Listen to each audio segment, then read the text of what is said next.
শেষ পর্বে গীতা এলএলবি এবার কি বন্ধ হতে চলেছে ধারাবাহিক? গীতা এলএলবি জলসার অন্যতম জনপ্রিয় ধারাবাহিক হিসেবে শুরু থেকেই দর্শকদের মন জয় করে এসেছে। শুরু থেকে ধারাবাহিকটি টিআরপি তালিকায় ভালো ফলাফল করছিল, প্রথম ২-৩ সপ্তাহের মধ্যেই নিজের স্লট দখল করে নেয় এবং একটানা স্লট লিড ধরে রাখে, এমনকি কয়েকবার বেঙ্গল টপারও হয়েছিল।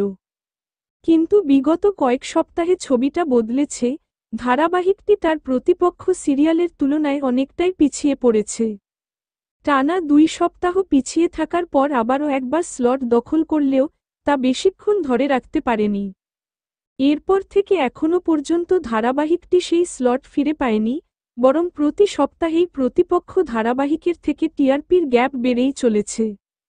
এই সপ্তাহে গীতা এলএলবি শুরু থেকে এখন পর্যন্ত সর্বনিম্ন টিআরপি দিয়েছে, যেখানে প্রতিপক্ষ ধারাবাহিক পেয়েছে ৪.৯ টিআরপি, সেখানে গীতা এলএলবি থেমে আছে মাত্র ৩.৭।